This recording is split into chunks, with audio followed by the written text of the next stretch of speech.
Ok, chers amis, bonjour à tous. J'ai la chance de revoir Magali, ça fait un bail.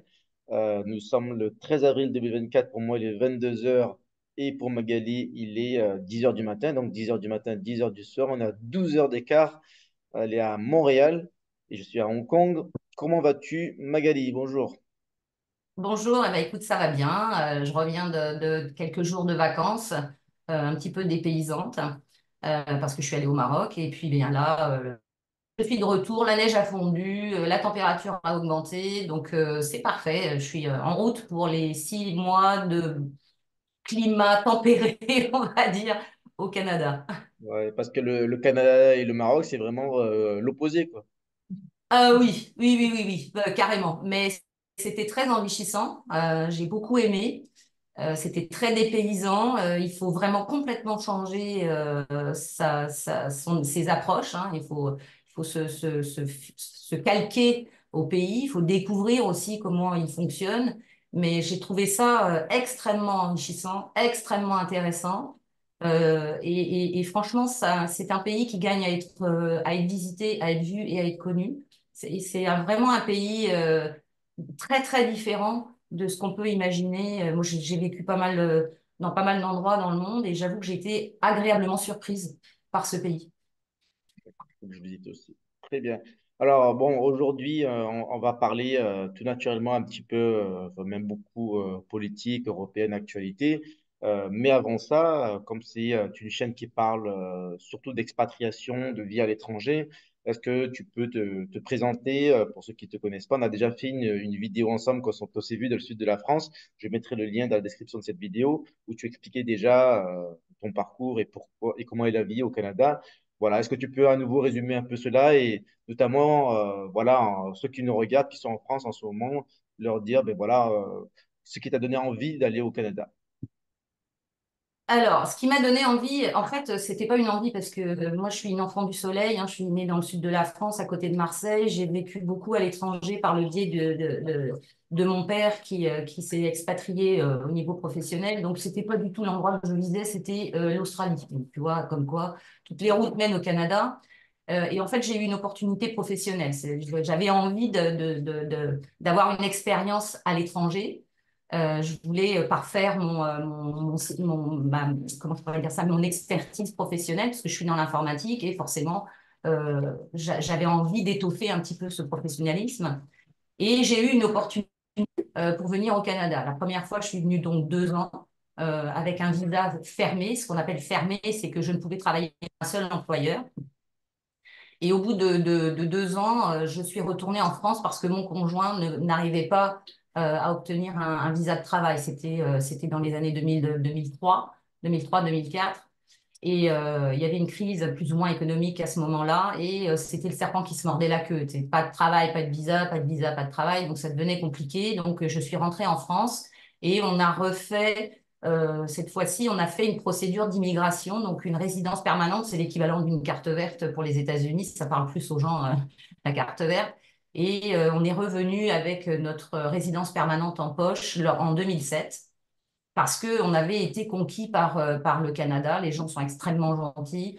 Il y avait une situation économique qui, depuis, s'était redynamisée, donc c'était plus facile de trouver un emploi. Et puis, la douceur de la vie, tout simplement, hein. Moi, j'habitais Paris. Je courais en permanence le matin pour déposer ma fille chez mes parents parce que j'avais la chance qu'ils me gardent ma fille. Après, c'était la course pour aller travailler. Je travaillais 12 heures à 13 heures par jour. La course pour revenir chercher ma fille. Enfin, bon, c'était une vie qui était assez difficile. Et quand on est arrivé au Canada, c'était beaucoup plus doux. Les horaires de travail, contrairement à ce qu'on pourrait penser en France, c'est de 8 heures à 17 heures. Donc, tu as 1 heure pour manger, hein, ça c'est sûr, mais c'est de 8 heures à 17 heures. Mais à 17 heures, tu es sorti du bureau, tu peux t'occuper de tes enfants, tu peux faire les devoirs avec eux, tu peux faire des lectures, tu peux faire des activités, aller à la piscine, aller au patin à glace, promener le chien, tout simplement. Donc, il y avait cette douceur de vivre que je recherchais parce que je voulais une harmonie travail et famille et avoir la capacité et la possibilité de m'occuper de ma fille, tout simplement, parce que c'est très important, les enfants.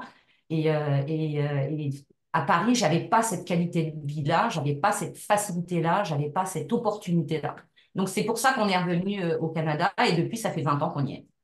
D'accord. Voilà, à peu près. Bon, après, la vie très compliquée, où tu fais un peu de tout à Paris, enfin, la vie douce, elle existe aussi à la campagne en France. Tu n'es pas obligé d'aller au Canada pour ça. Oui, mais il n'y avait pas d'opportunité professionnelle parce que D'accord.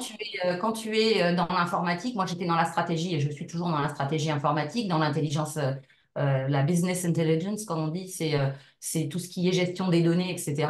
Les postes étaient à Paris.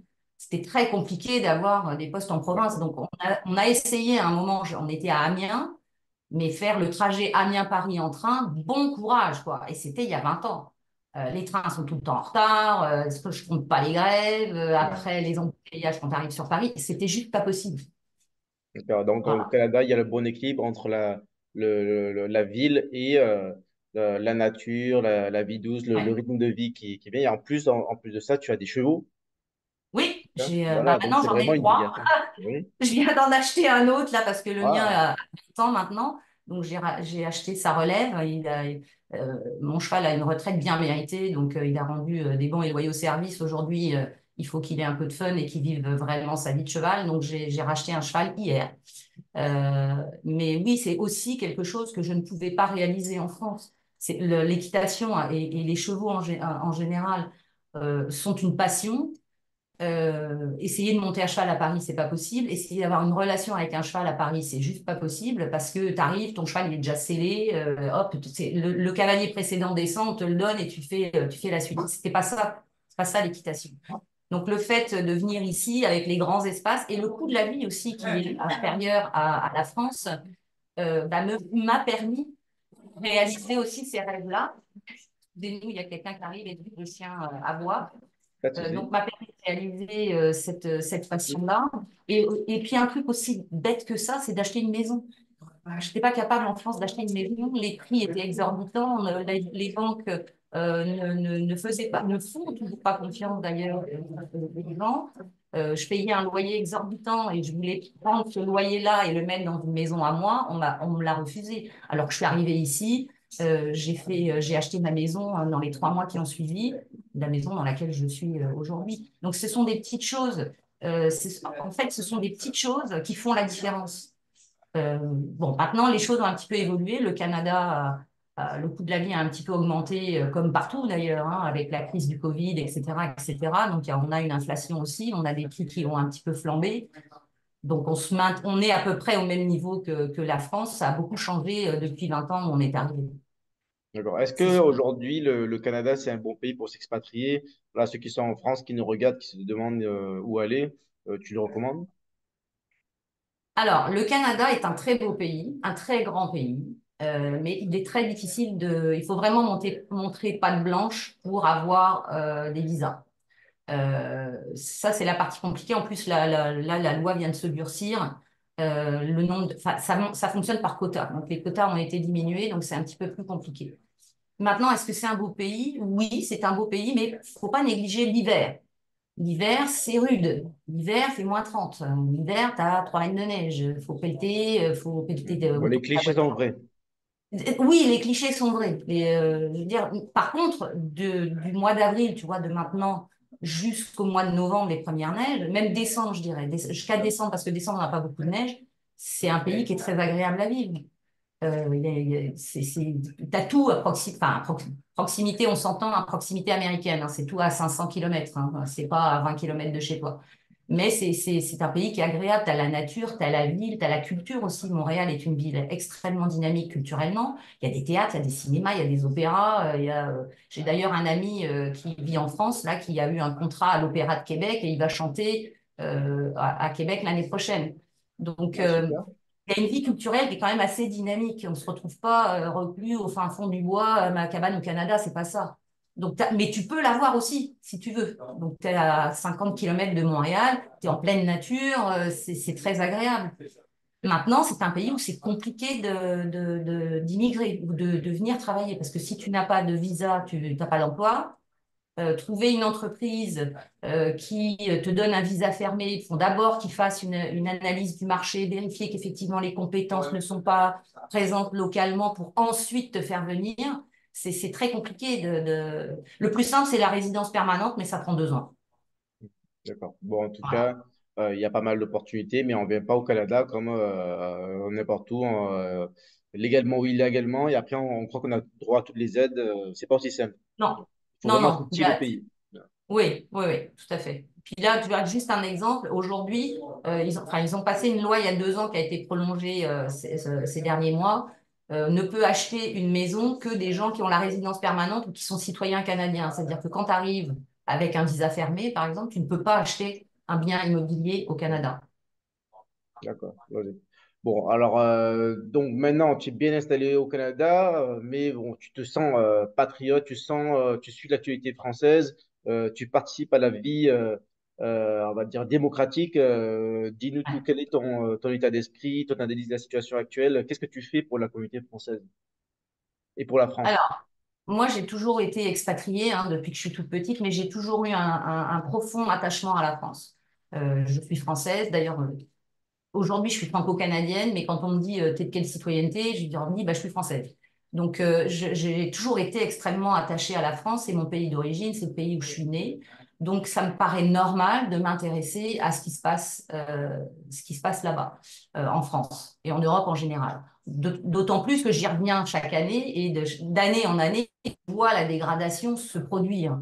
Je pense que tu dois avoir la même chose, tu dois ressentir la même chose que moi, et je pense que n'importe quel expatrié qui rentre en France au bout d'un certain temps se rend compte que ça se dégrade de plus en plus. Donc moi, j'ai pas envie de voir mon pays. J'ai vécu au Liban, j'ai pas envie de me retrouver dans la situation de certains Libanais où ils ont vu leur pays se faire dézinguer complètement. Moi, j'ai pas envie de ça. Donc, je m'implique politiquement, je vote, bien évidemment, à toutes les élections auxquelles je peux voter. On peut pas voter sur tout, mais à toutes les élections où je peux voter, je vote parce que je pense que c'est très important, même si on est loin, de s'occuper comment je pourrais dire ça, et de s'intéresser à ce qui se passe en France pour soi, parce qu'à un moment ou à un autre, peut-être qu'on va rentrer. C'est aussi une solution, comment je pourrais dire ça, oui, une solution. Et puis aussi parce on a sa famille qui est en France. Et est-ce que j'ai envie, moi, mes parents ont 80 ans, quand je vois les petites mamies à Nice qui se font attaquer par derrière pour piquer un collier, moi, ma mère, elle a 85 ans. Elle habite à côté de Nice. Ça pourrait tout à fait lui arriver. Et j'ai pas du tout envie de ça. Donc, je pense que c'est très important, même si on représente une poignée de Français, parce qu'on n'est pas une majorité, la majorité des Français sont en France, même si on est une poignée, je pense que l'on peut faire la différence en étant Français de l'étranger. Puis l'autre chose, c'est qu'en tant que Français de l'étranger, on fait aussi rayonner la France à l'étranger. Notre expertise, notre savoir-faire, notre savoir-vivre, notre courtoisie, notre éducation fait que l'on fait rayonner aussi la France à l'étranger. Et c'est très important de montrer qui on est. Moi, j'ai jamais eu honte d'être française. Bon, on va voir après les JO. Peut-être que j'aurai honte, j'aurai un moment de honte parce que je suis pas sûre que ça va bien se passer. Mais moi, j'ai jamais eu honte d'être française et on ne m'a jamais mal accueillie parce que j'étais française, parce que je suis française. Là, je suis allée au Maroc. Euh, la première chose on était dans une médina. Je veux dire, la médina, c'est vraiment le poumon de la ville, le poumon populaire de la ville. Plusieurs se sont retournés sur nous en disant bienvenue au Maroc, on est heureux que les Français viennent nous voir. C'est ça aussi d'être Français de l'étranger. C'est aussi faire rayonner le, le- le- la France, sa culture, son beau parler. Ici, souvent, on me dit oh, t'as un beau parler. Et parce que notre accent fait que, et puis Oui, notre vocabulaire, l'éducation qu'on a eue, la culture générale qu'on nous a donnée, fait qu'on a un beau parler. Et bon, des fois, ils nous disent, vous êtes un peu snob parce que justement, notre accent, c'est comme quand on entend un Anglais et un Américain, tu vois bien que l'accent n'est pas le même et oui, l'anglais est beaucoup plus snob. C'est un petit peu la même chose, mais ils adorent ça, ils aiment parler avec nous parce qu'ils aiment la mélodie de notre langage et les mots qu'on utilise aussi. d'accord. Donc, c'est important de s'impliquer pour faire rayonner ça. Et puis, et donc, si on veut continuer à faire rayonner la France, ben, il faut que la France rayonne elle aussi. Et ça passe aussi par le vote des Français de l'étranger.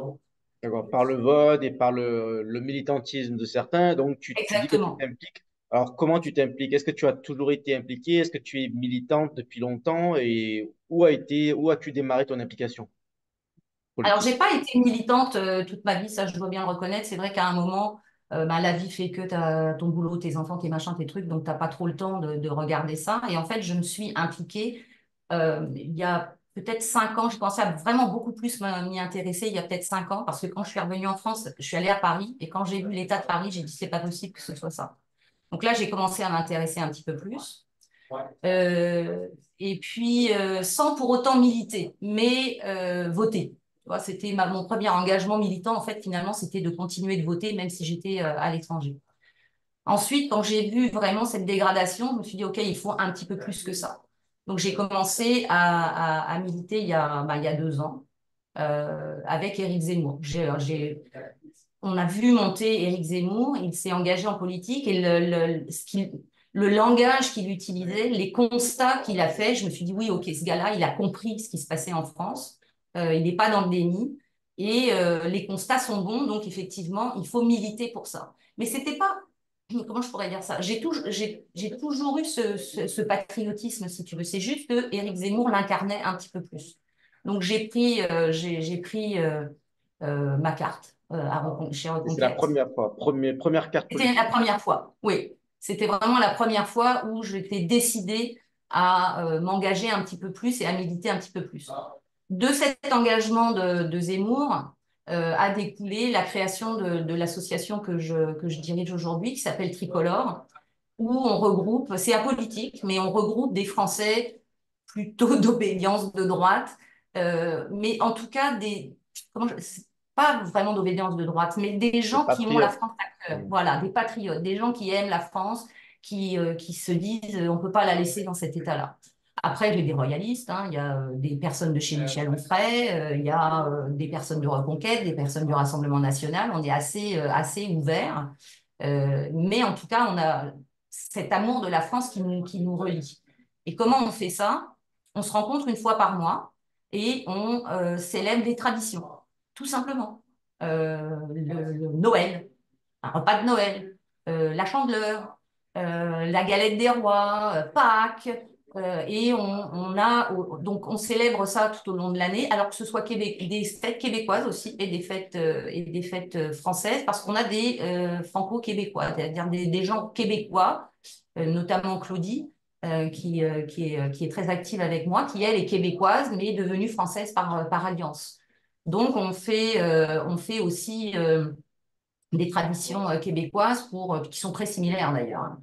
Et puis, on a aussi monté tout un réseau d'entraide. Hier, une personne devait aller à l'aéroport, avait pas de voiture, etc. Bah, on a fait un appel et puis il y a quelqu'un qui a emmené la personne à l'aéroport. Et on retournera le chercher quand il reviendra. On a également aidé des personnes à déménager. Tu vois, on essaye de trouver des moyens de s'entraider et en même temps de respecter, enfin de célébrer nos traditions. Donc il y a de plus en plus de gens qui s'intègrent, hein. On était 4-5 au début et maintenant on est une vingtaine et puis ça grossit toujours un peu plus. Voilà, c'est cette façon-là dont je me suis impliquée en politique et j'ai été pas mal déçue par Reconquête euh, parce que les représentants locaux n'était pas très démocrate. Je vais essayer de mesurer mes mots parce que je ne veux pas créer de polémique. Il n'était pas très démocrate, n'était pas très ouvert à la discussion. Il fallait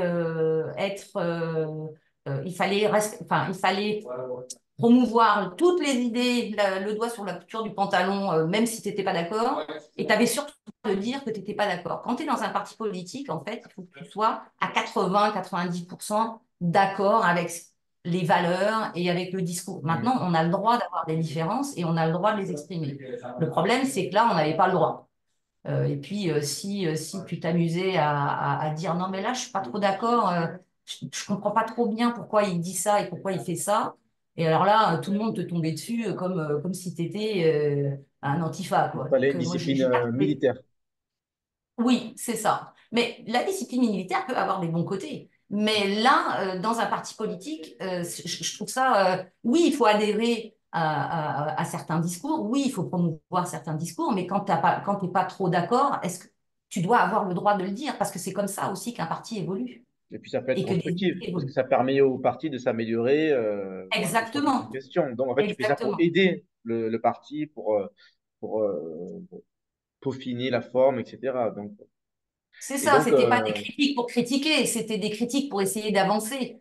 Et donc là, de fil en aiguille, c'était devenu le sport de nous taper de me taper sur la figure et de taper sur la figure de ma fille. Donc là, à un moment, j'ai fait, OK, je tire la plug, on arrête tout ça et je continue mon militantisme avec Tricolore. Par exemple, pour Tricolore, j'ai eu des bâtons dans les roues en permanence, alors que c'est une chance d'avoir des associations, et je pense notamment ouais, à CFI aussi, sont ouais, des chances ben, j'ai eu les d'avoir mêmes des problèmes, associations hein. exactement, des associations apolitiques qui permettent justement de discuter des différents points de vue des personnes et de les rallier, de pouvoir les rallier aux partis politiques qu'on soutient. Donc je trouve que c'est une opportunité exceptionnelle d'avoir des associations.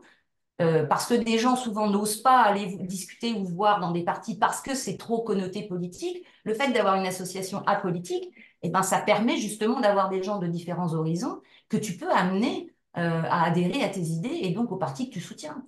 Et Ouais, c'est cette partie-là qu'ils n'ont pas du tout accepté. Donc on a eu des bâtons dans les roues. Donc là, à un moment, j'ai dit, ben, ça suffit. J'ai arrêté. Je suis restée en pause pendant un certain temps. Et puis ensuite, je me suis rapprochée du Rassemblement national parce que, comme je te l'ai dit, ça couvre à peu près 80-85% des valeurs et des idées que j'ai. Je suis pas d'accord sur tout, je suis pas d'accord sur certains votes qu'ils font ou pas, mais au global, je suis en accord avec la ligne qu'ils prennent et avec les décisions qu'ils prennent et avec la stratégie qu'ils mettent en place. d'accord. Et Je pense. Oui, vas-y, vas-y. au-delà de la ligne et de la stratégie, est-ce que c'est mieux au niveau de l'organisation, les personnes, comme tu parles, parce que si je comprends bien, les raisons de ton départ de Reconquête, c'est pas forcément la ligne, mais c'était des personnes locales, c'est ça? Donc, est-ce qu'au niveau local, le RN est mieux géré? Écoute, honnêtement, je n'ai jamais été bridée dans mes commentaires, jamais. Je suis extrêmement soutenue pour Tricolore. Et je trouve justement ce que je viens de te dire, c'est que c'est une opportunité exceptionnelle pour expliquer le Rassemblement national, parce que malgré tout, il y a toujours une connotation, ah, mais Rassemblement national, machin. Ouais, mais là, on explique, on montre le programme. Ils ont un système de communication qui est, je trouve, assez efficace, que ce soit sur Telegram, que ce soit sur le site du Rassemblement national. Il y a des programmes de formation. Le programme est entièrement expliqué. Donc, si tu as un doute, tu peux te référer au programme et regarder, OK, ça, est-ce que j'ai bien compris ça, etc. Donc, je trouve que c'est extrêmement bien fait. Ils ont des punchlines assez bonnes aussi. Et Jordan Bardella est quand même un président jeune, qui est brillant, qui a de la répartie, qui est bon en débat, et il soutient très très bien, et il explique très bien les valeurs du parti. Moi, à ma petite échelle, je n'ai jamais été empêchée de quoi que ce soit. On m'a jamais dit non, tais-toi, là, faut pas que tu dises ça. Non, jamais, jamais, jamais. Je pose des questions, on me répond. J'ai pu faire des visios avec notamment Jean-Lin Lagapelle, puisque tu l'as interviewé également. Il est très ouvert à parler aux adhérents ou aux sympathisants. Et je trouve ça assez exceptionnel. Et quand on remonte une information, elle est prise en compte. Chose qui n'était pas du tout le cas chez Reconquête. Donc, tu remontais une information, tu disais non, mais c'est comme ça, et puis tais-toi. OK. Donc, je trouve que l'organisation, au moins au niveau des Français de l'étranger, parce que je connais moins en France, j'ai moins eu l'occasion de côtoyer, mais au moins au niveau des Français de l'étranger, il y a une écoute, il y a un partage d'informations, il y a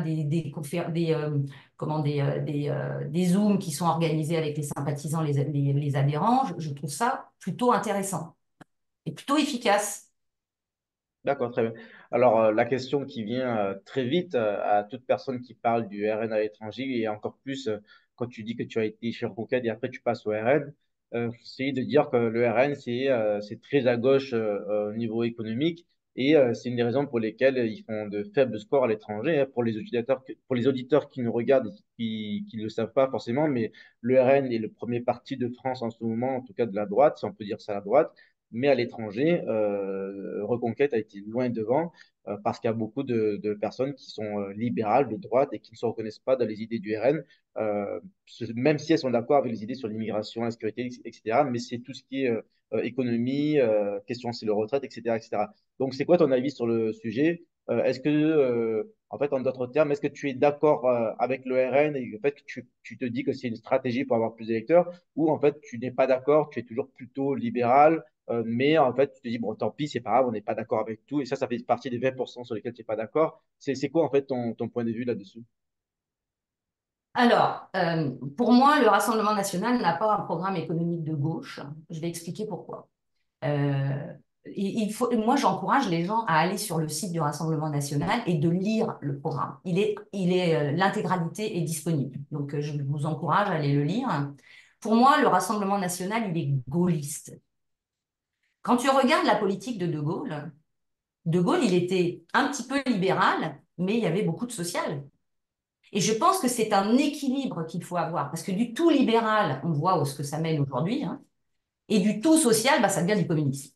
Donc, il faut un équilibre entre les deux, entre le libéral, c'est-à-dire laisser les entreprises s'exprimer, se créer, produire,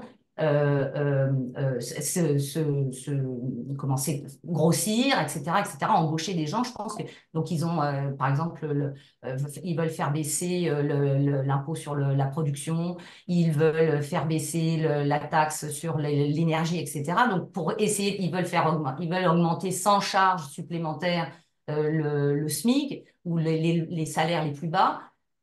Je pense qu'il faut toutes ces mesures autour pour relancer l'économie. Parce que, enfin, Jordan Bardella en a parlé dernièrement, en fait, il faut faire grossir la tarte que l'on se partage. Aujourd'hui, qu'est-ce qu'on fait? On garde la tarte de la même taille, mais on partage les parts en plus petits. Donc, c'est sûr que ça engendre de la misère. Là, ce qu'il faut faire, c'est faire grossir la tarte, de façon à ce que les parts de tarte continuent de grossir aussi pour tout le monde. Donc, moi, je pense qu'ils sont extrêmement gaullistes, ils sont très proches du programme de Gaulle. Et il y a un équilibre entre le libéral, les entreprises qui peuvent s'exprimer, etc., et le social, parce qu'on ne peut pas laisser, ça fait partie de mes convictions, on ne peut pas laisser des gens sur le bord de la route parce qu'à un moment dans ta vie, tu as un incident de parcours. Quand tu te retrouves au chômage, bah, c'est pas, on va pas te laisser sur le bord de la route en te disant bah, t'as qu'à te bouger le cul. Oui, il faut que tu te bouges le cul, mais on va t'accompagner un certain temps, mais pour que tu puisses te réintégrer dans la vie. Maintenant, t'accompagner un certain temps, ça ne veut pas dire faire comme on fait aujourd'hui, c'est-à-dire que tu envoies ton CV, tu rencontres le mec une fois par mois ou quand il lui tombe un œil. Non, il faut des procédures beaucoup plus serrées et vraiment accompagner la personne dans sa recherche d'emploi. Et puis peut-être la former en disant, bah, tu as eu quelques opportunités là-dedans, est-ce que ça t'intéresserait? Envoyer une formation dans des secteurs qui sont porteurs.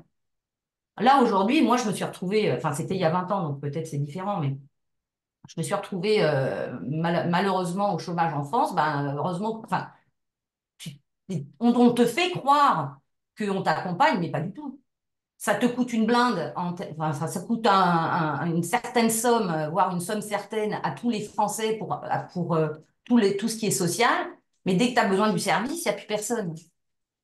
Donc, je pense que l'équilibre, il est là. C'est-à-dire, oui, faire grossir la part de tarte avec les entreprises et notamment les petites et moyennes entreprises, parce que c'est ça le tissu économique de la France, le poumon économique de la France. C'est arrêter d'empêcher les Français de monter des entreprises, arrêter les agriculteurs français de jeter leur production parce qu'il y a des importations de je ne sais où, favoriser les circuits courts, etc. Moi, je suis très favorable à ça parce que ça va redynamiser les campagnes, ça va redynamiser les villes, ça va aussi remontrer aux Français qu'un steak, c'est pas sous cellophane, mais c'est bien dans la cuisse d'une vache. Tu vois, c'est tout ce genre de choses. Mais d'un autre côté, il faut aussi un accompagnement, mais un vrai accompagnement pour les petits incidents de la vie que tu pourrais avoir. autant je suis contre le remboursement pour la bobologie. Alors, qu'est-ce que j'entends par bobologie? C'est tes comprimés d'aspirine, je pense que tu peux te les payer. Tes comprimés de Doliprane, tu peux te les payer. Maintenant, tu as une fracture du bras. Oui, la solidarité nationale doit s'appliquer. Tu as un cancer. Oui, bien sûr, la solidarité Hmm. nationale doit s'appliquer. C'est tout ça qu'il faut revisiter. Et je Solidarité, pense oui, pour aider ceux qui en ont vraiment besoin et être efficace dans exactement. l'accompagnement. Exactement. Et puis après, je rejoins effectivement la ligne plus patriote. Arrêtons d'accueillir toute la misère du monde. Hmm. Ne pas On gaspiller a l'argent déjà du des contribuable Français, pour, mais balayons devant notre porte. Est-ce que tous les Français mangent à leur faim? Est-ce que tous les Français sont logés? Est-ce que tous les Français ont du travail? Ben, quand on aura résolu ces trois points-là, eh ben, on pourra regarder la misère du monde et aider les autres. Tu sais, c'est comme quand tu es dans un avion, là. Quand il y a une dépressurisation de la cabine, on te dit, mets ton masque avant d'aider les autres. Eh hmm. ben voilà, c'est exactement ça. Mettons notre masque parce que là, en ce moment, on est en train de faire ça, là. C'est une bonne image. Ok, très bien. Ah bon, quand même, une mesure spécifique que beaucoup trouvent assez à gauche, c'est la question sur les retraites. C'est-à-dire départ à la retraite à 60 ans, après maintenant à 62 ans. Alors que surtout pour les Français et l'étranger, certains n'ont pas de retraite. Moi, par exemple, je n'aurai pas de retraite et je m'en fiche, Moi non je plus. pense pas à la retraite. Voilà. Toi, qu'est-ce que tu penses sur ce sujet? Oui, ok, fair enough, c'est juste un détail. Le sujet des retraites pour le RN. Alors, je pense que c'est un des points des accords que j'ai avec le RN, mais regarde, comme je suis d'accord avec 80% du reste, Donc, ça fait on partie des traitera ça, 20%. Voilà. voilà, on Je suis pas traitera tout à fait ça un peu d'accord, plus mais tard. bon, globalement, ça te va. Oui, ouais, ouais. Ok. Mais c'est vrai que sur les retraites, la retraite à 60 ans, je pense que c'est compliqué parce que. Mais après, il faut voir la pyramide des âges, hein. C'est-à-dire qu'aujourd'hui, avec le papy boom, la retraite à 60 ans, c'est compliqué. Parce qu'on n'a pas assez d'actifs pour payer la retraite des gens qui vont prendre leur retraite aujourd'hui. Moi, j'aurais été plus sur une ligne de commencer la retraite par Répartition. capitalisation plutôt que Capitalisation, ouais. la retraite par répartition. Mais bon, comme je te dis, le programme peut évoluer. Bon, pour l'instant, c'est ça. Peut-être que demain, ce sera autrement. Peut-être que si demain, on arrive à faire grossir la part de tarte, bah, du coup, on pourra aller dans de la capitalisation parce que les gens sont tellement ponctionnés de taxes. Comment veux-tu mettre en place une retraite par capitalisation alors qu'on leur a déjà piqué les trois quarts de leur salaire? Je veux dire, c'est pas possible. Donc, il faut réfléchir à un mécanisme intelligent. Donc pour l'instant, si on arrive à relancer l'industrialisation de la France, à relancer l'économie de la France, à faire grossir la part de tarte, eh bien peut-être qu'on pourra revoir ce point-là. Voilà. D'accord, très bien. Et Pour moi, c'est pas bloquant, hein. Comme tu dis, moi non plus, j'aurais pas de hmm, retraite parce que j'ai pas suffisamment travaillé en France. Mais par contre, là où je suis un petit peu gênée aux entournures, c'est que la retraite, c'est pour les Français qui y ont travaillé. C'est pas pour les gens qui arrivent la gueule enfarinée et qui réclament le minimum vieillesse. Tu vois, faut un minimum de d'accord, bon, là, rigueur on est par d'accord. C'est bien. rapport. Bon, là, c'est pas la retraite, c'est le minimum vieillesse. C'est-à-dire, Mais, c'est pas une allocation sur lesquelles ils ont cotisé. Mais c'est vrai que, bon, là, un étranger qui arrive en France, qui réside et qui n'a pas travaillé, qui n'a pas cotisé, bon, c'est pas normal qu'il ait un revenu. Mais bon, ça, la plupart des partis de droite le défendent, je ouais. pense. Donc, on est plutôt globalement d'accord. Très bien. Petite question un petit peu, on va dire, indiscrète pour te titiller. C'est-à-dire, comment tu expliques ce positionnement sur les retraites, etc. Moi, j'ai ma théorie pour dire, on va dire, pour aller un peu plus dans le sens du RN, c'est-à-dire qu'il y a beaucoup de gens au RN qui sont plutôt de droite, qui sont libéraux. D'ailleurs, Jean-Léa Cabel, à mon avis, il est pas, c'est pas un gauchiste parce qu'il a travaillé dans de grands groupes, etc. Il a été cadre supérieur, etc. Et d'autres qui sont RN, comme Thierry Mariani, il a été mon député des Français de l'étranger, donc je le connais assez bien. Enfin, assez bien, voilà, je le connais. Il était à l'UMP avant, donc je pense il est certainement pas de gauche. Il est plutôt libéral. Donc, en fait, au RN, j'ai l'impression que c'est juste des postures pour gagner des voix. Et qu'en fait, ouais, beaucoup de gens n'y croient pas. En fait, ce sont des gens de droite, mais ils font semblant d'être de gauche juste pour avoir des voix. Voilà. Donc, est-ce que tu es plutôt d'accord avec moi? Ou en fait, tu te dis, non, non, en fait, c'est vraiment les convictions des gens, du programme, etc. C'est vraiment ce qu'ils veulent dire. Dans le RN, pour moi, il y a deux branches. Il y a une branche plutôt sociale, plutôt que gauchiste, on va dire sociale, plutôt que de gauche, pas gauchiste, je m'excuse, c'est le. Et il y a une branche, et il y a une branche plutôt à droite, plutôt libérale. Et je pense que ils essayent Trouver un de compromis. exactement, de trouver un compromis, de prendre les meilleures choses de la branche de gauche et de prendre les meilleures choses de la branche de droite. Maintenant, on ne peut pas mettre le coup de pied dans la fourmilière partout. Je pense qu'il faut choisir ses combats aussi. Pour moi, le combat, et je pense que c'est aussi la ligne du Rassemblement national, le combat prioritaire, c'est de reprendre la souveraineté de la France, de reprendre la sécurité de la France, de reprendre la main sur l'immigration. Je pense que c'est ça le plus important. Parce que le côté économique, on arrivera toujours plus ou moins à s'entendre, mais quand on sera plus existant, quand la France n'existera plus, parce que c'est exactement ce qui est en train de se passer. Puis là c'est plutôt zémoirien ce que je dis, mais bon, c'est aussi la ligne que prend le Rassemblement national. Notre civilisation, on la reconstruira pas. Donc il faut d'abord la préserver, il faut d'abord la remettre en sécurité, il faut d'abord reprendre notre souveraineté. Et oui, on ne peut pas le faire s'il n'y a pas un programme économique derrière, je suis entièrement d'accord. Mais je pense qu'il faut prendre le meilleur des deux mondes. Et il y a quelques mesures effectivement de gauche, mais la gauche n'a pas fait que de la crotte non plus. Les congés payés, c'est la gauche. Je veux dire, il faut aussi regarder ce qui a été bien quand c'était à gauche, même si c'est de gauche. Ce qu'il faut voir, est-ce que c'est bon pour la France? Est-ce que c'est bon pour les Français? Oui, non? Bah, si c'est oui, on le prend. Si c'est non, bah, on le laisse. Et il y a des mesures de droite aussi qui sont pas forcément super bonnes pour les Français. Donc, je pense que c'est la ligne directrice, c'est est-ce que c'est bon pour la France? Que ce soit de droite ou de gauche, on s'en fout. Est-ce que c'est bon pour la France? Oui, non. Si c'est bon, on le prend. Si c'est pas bon, on le prend pas. C'est aussi simple que ça. Ok, très bien. Est-ce que tu es plutôt optimiste au sujet du développement du RN pour les Français étrangers? Est-ce que les Français vont se réveiller et finalement voir que le RN est un parti plutôt normal, un peu il devrait remplacer. Autrefois, il y avait le PS et l'UMP, et les Français étrangers étaient plutôt UMP de droite. Maintenant, ça a changé, sont très macronistes. Est-ce que tu penses qu'ils vont se rapprocher du RN ou plutôt est-ce que Reconquête le parti de droite, c'est quoi ton analyse?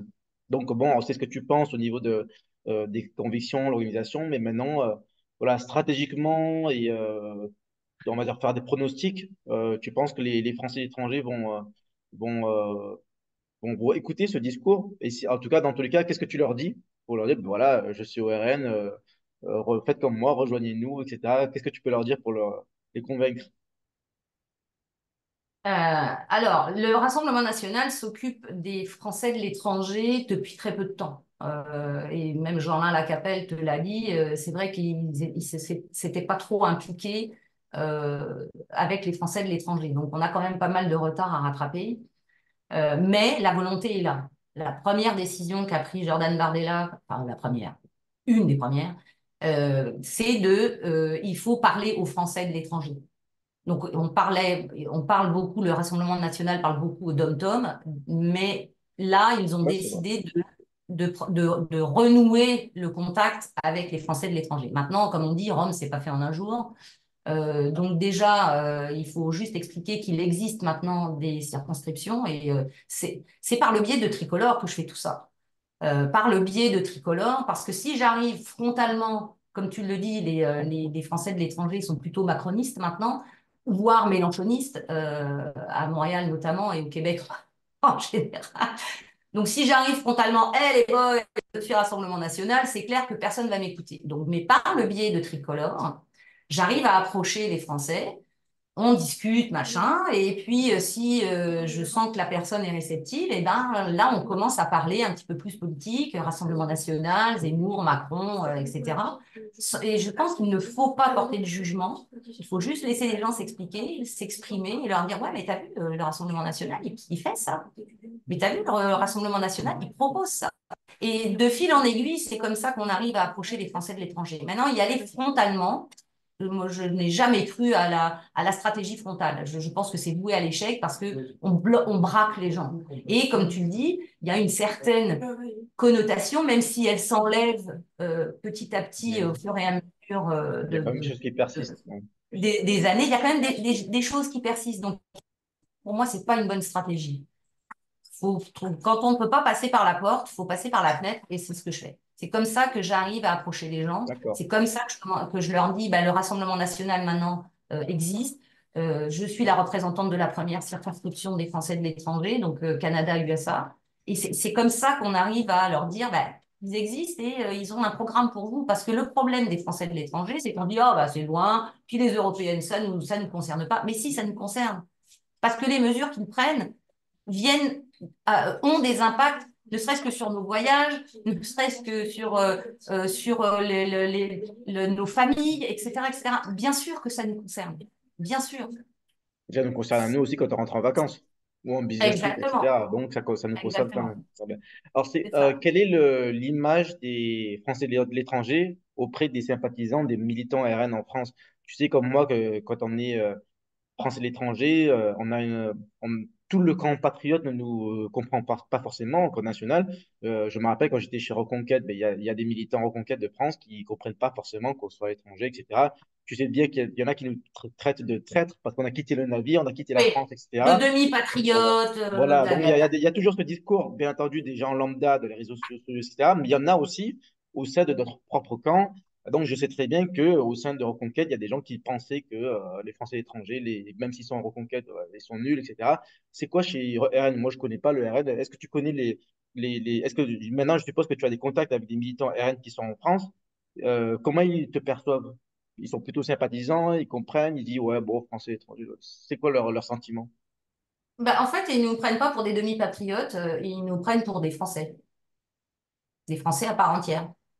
Moi, j'ai jamais entendu d'un militant ou d'un sympathisant, d'un militant Rassemblement National ou d'un adhérent Rassemblement National me traiter de demi-patriote parce que j'étais à l'extérieur de la France.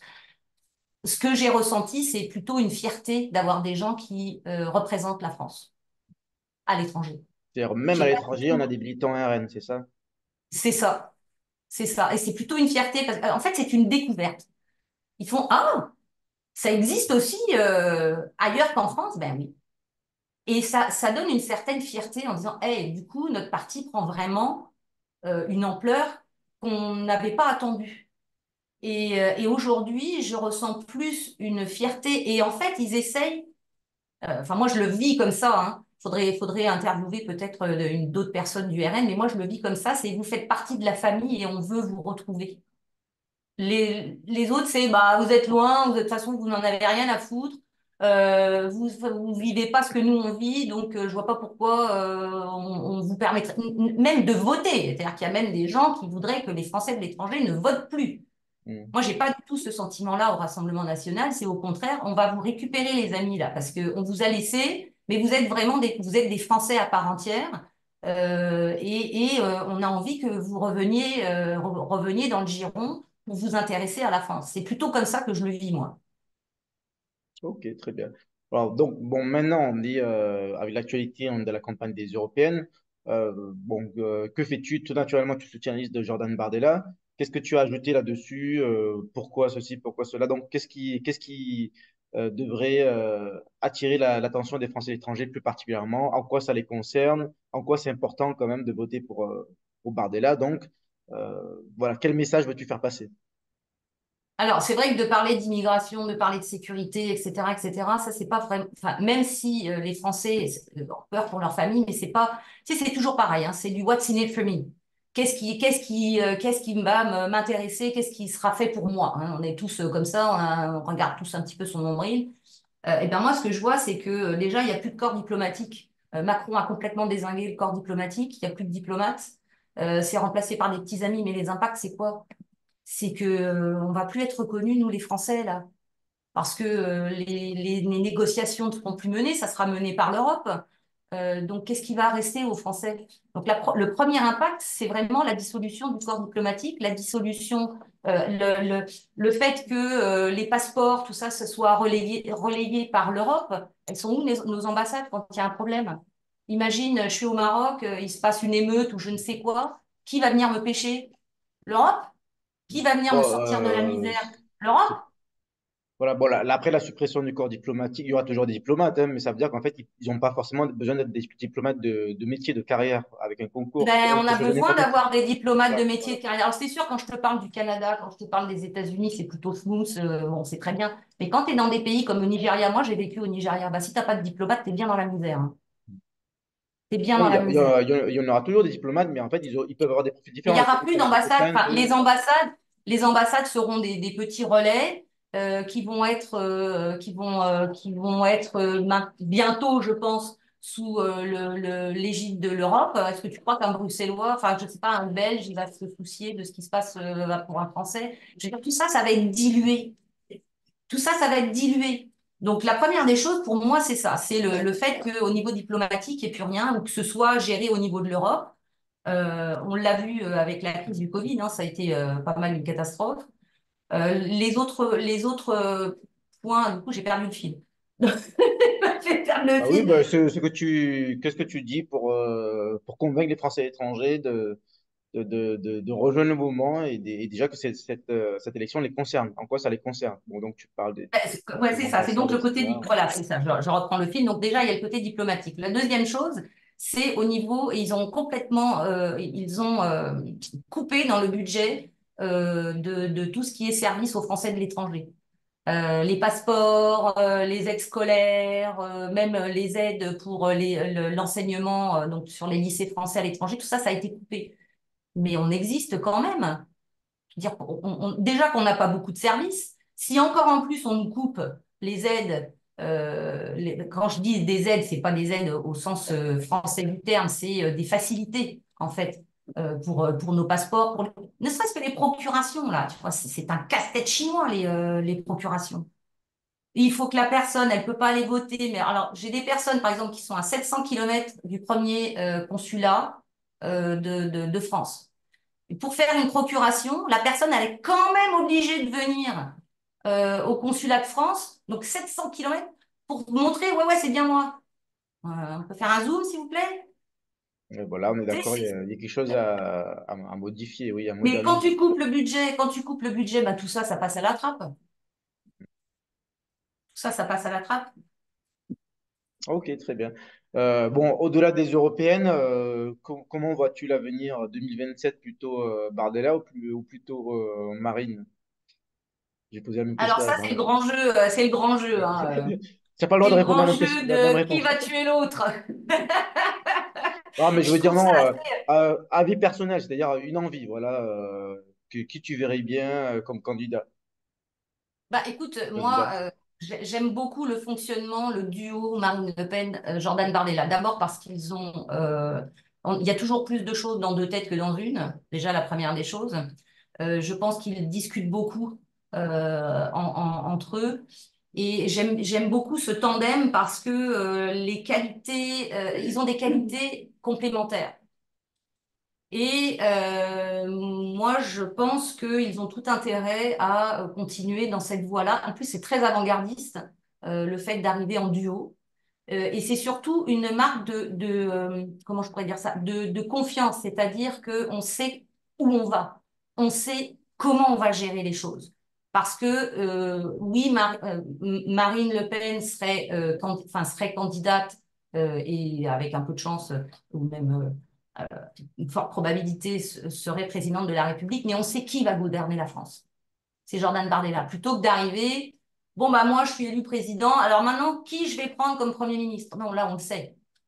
Et je pense que c'est une grande marque de professionnalisme et comment je pourrais dire ça, de projection pour la France, de stratégie pour la France.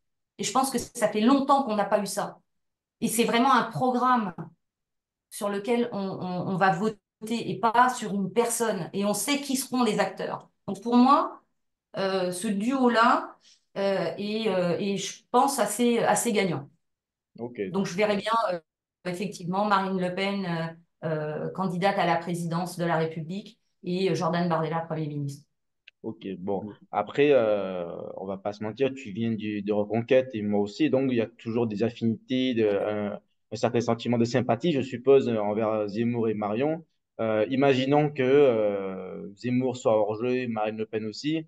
Est-ce que tu imagines que Bardella et Marion pourraient se rapprocher au sein du même parti un jour? Est-ce que tu sais si le RN est ouvert à ça?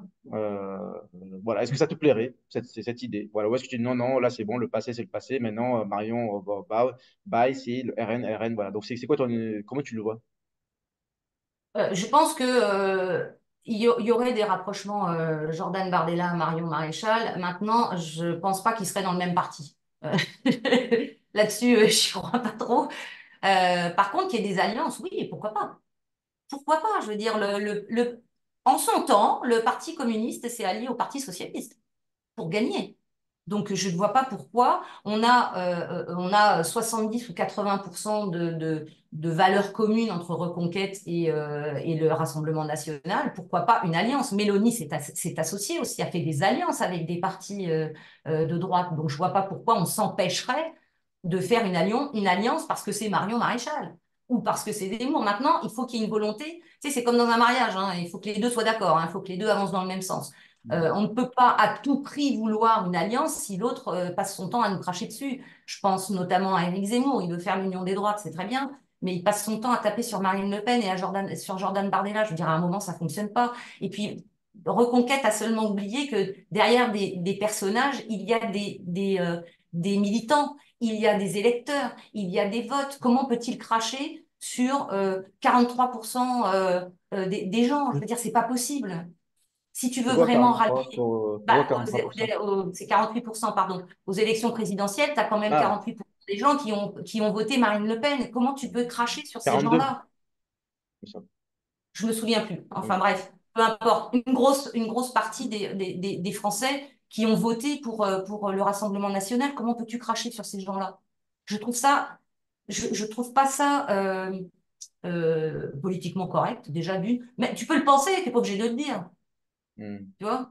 Je pense que le plus important aujourd'hui, et c'est pour ça que je trouve le Rassemblement national très ouvert là-dessus, ils sont pro-France, c'est-à-dire qu'ils accueillent tous les Français à partir du moment où ils sont patriotes.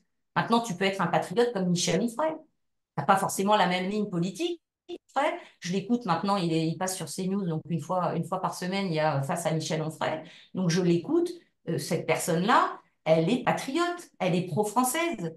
Elle pourrait tout à fait être sensible, ou les gens de Front Populaire pourraient être tout à fait sensibles au discours que tient Jordan Bardella, parce que la première chose qui l'intéresse, c'est la France.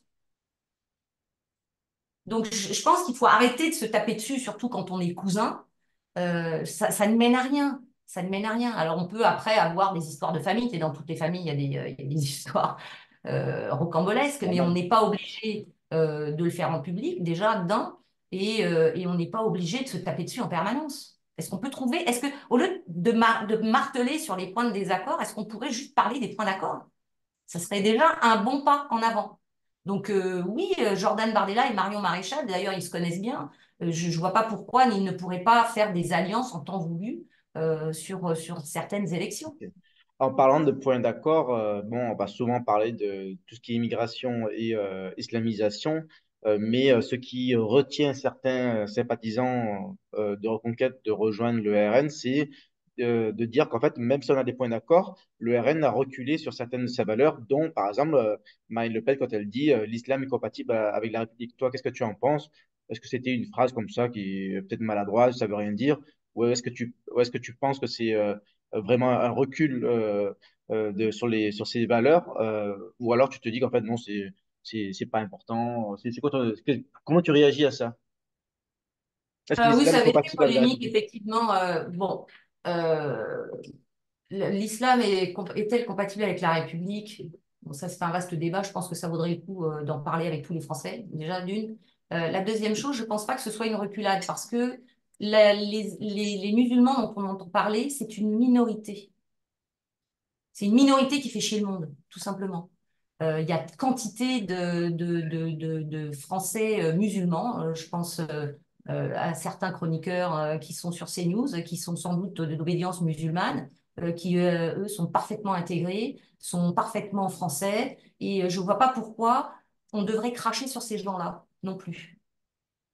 Je pense qu'il y a des Français. Moi, je suis d'origine italienne. Alors, à ce moment-là, on va me dire, ah bah toi, tu es d'origine italienne, donc t'es pas compatible avec la République. Ben, je suis désolée. Ou je serais anglaise. J'ai même des origines anglaises qui sont royalistes, hein, puisqu'ils ont un roi maintenant. Ou je suis même canadienne, donc on a une monarchie constitutionnelle. Est-ce que ça fait de moi quelqu'un qui est incompatible avec la République? Je pense pas.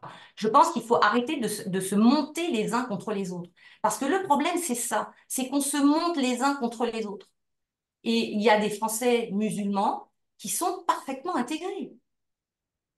Et je pense qu'il faut arrêter de nous taper dessus les uns sur les autres. Donc, Maintenant, les gens qui font chier le monde, qui font suer le monde, qui viennent t'ennuyer avec je suis française, je veux porter la baya, ben non. Ces gens-là, je pense que il faut juste les recadrer et il faut juste faire preuve d'autorité en disant, bah, tu peux porter la baya si tu veux, mais chez toi. Quand tu es dans la rue, ça ne se fait pas. Tout simplement. La prière de rue, nous, on était au Maroc pendant les périodes de Ramadan, il n'y a pas de prière de rue, hein. Ça n'existe pas. Pourquoi c'est chez nous? Pourquoi c'est en France? Je veux dire, arriver à un moment, il faut juste être ferme et dire, bah non. En France, on est comme ça, comme ça, comme ça, comme ça, comme ça. Maintenant, tu ne te sens pas français parce que tu ne veux pas respecter tout ça. Ben, regarde, le monde est vaste. ok. Donc, si je résume, l'islam, on peut dire que c'est compatible avec la République, dans le sens où les musulmans sont bienvenus, sont compatibles avec la République, mais ce qui ne va pas, c'est les islamistes, ceux qui imposent leur mode de vie, ceux qui font les prières de la rue, etc. Donc, voilà, donc l'islam est compatible dans une certaine mesure, si C'est j'ai bien ça. compris. Dans la mesure, en fait, il faudrait, Napoléon avait très bien compris, il l'avait fait, il faut un concordat. La laïcité, ça ne veut pas dire que tu as le droit de prier dans la rue, de porter un voile sur la tête et de porter le camis. La laïcité, c'est la discrétion de ta religion. Moi, je porte pas une couronne d'épines sur la tête parce que je suis catholique, une couronne d'épines sur la tête et puis une grosse croix tatouée sur mon t-shirt pour quand je vais travailler ou quand je sors dans la rue. Non, de la discrétion maintenant. On n'empêche personne de pratiquer son culte. Que tu sois juif, que tu sois musulman, que tu sois catholique, protestant, personne ne t'empêche de croire en Dieu et de pratiquer ta religion. Maintenant, viens pas l'exhiber dans l'espace public. C'est juste ça qu'on demande. En fait, j'ai écouté Philippe de Villiers avant qu'on se parle. Je pense qu'il faut juste expliquer ce qu'est la France. Et si tu n'aimes pas ça, mais personne ne t'oblige à rester. Alors après, ils vont me dire, ouais, mais je suis français. Mais non, tu passes ta vie à cracher sur la France, donc t'es pas français. Donc Ok. et tout ça, pourquoi? Parce que ben après, les racines sont profondes, hein. C'est l'école qui est on passe plus de temps à parler de la sexualité que de parler de l'histoire de France. Enfin, je veux dire, il y a tout à revoir, quoi. On a fabriqué ces gens-là. On a incité, alors quand je dis on, je pense à une certaine branche politique de la France, de la politique française, à inciter ces gens-là à revendiquer tout et n'importe quoi. Sauf qu'à un moment, il faut dire stop. Non, non, tu viens pas comme tu es. On n'est pas au McDo. On Ça, est bien c'est d'accord. l'ai repris de quelqu'un d'autre. C'est ce que j'allais dire. On ne vient pas comme on vient au McDo. Très bien. Ben, écoute, ça m'a l'air très clair tout ça. Est-ce qu'il y a un point, un dernier mot, un point sur lequel tu veux t'exprimer, un sujet qui te tient à Votez le 9 cœur? juin. Peu importe pour qui, mais allez voter. Je pense que c'est très Ou important. le 8 juin. Pour toi, ce sera le 8 juin. Ouais, pour le 8 juin pour nous, effectivement, mais c'est important de s'exprimer. Et pour moi, le 9 juin, c'est aussi une façon de dire stop à la folie galopante de l'Europe. Ursula von der Leyen fait n'importe quoi. N'importe quoi. Et en plus, elle est assistée par Macron à faire n'importe quoi. Donc je pense qu'à un moment, il faut mettre un point d'arrêt à ça, parce que effectivement, l'Europe influence beaucoup la France, mais à un moment, il faut arrêter les délires de l'Europe, quoi. Moi, je suis pour l'Europe. Je pense qu'effectivement, il y a besoin de collaborer entre les différents pays, mais ça ne veut pas dire se renier. Ça ne veut pas dire se renier. Un Allemand restera un Allemand, un Français restera un Français, un Espagnol restera un Espagnol. Donc je pense que chacun a a des choses intéressantes à apporter, il faut travailler ensemble sur certains sujets, mais le reste, je veux dire, la courbure des aubergines, on va peut-être se calmer là avec l'Europe. La hauteur des képis des gendarmes, on va peut-être se calmer aussi. À un moment, tu sais, intéressons-nous aux choses qui sont vraiment importantes et intéressantes pour l'Europe. Après, le reste, laissons les pays décider pour eux-mêmes. Donc, le 9 juin, je pense que c'est important. Le 8 juin pour le Canada et États-Unis, je pense que c'est très important d'aller voter et de s'exprimer. C'est important. Déjà qu'on ne nous demande pas beaucoup de nous exprimer, alors si en plus on n'y va pas, je veux dire, à un moment où on a une opportunité, il faut le faire. Donc, allez voter le 8 juin. Très Voilà. bien.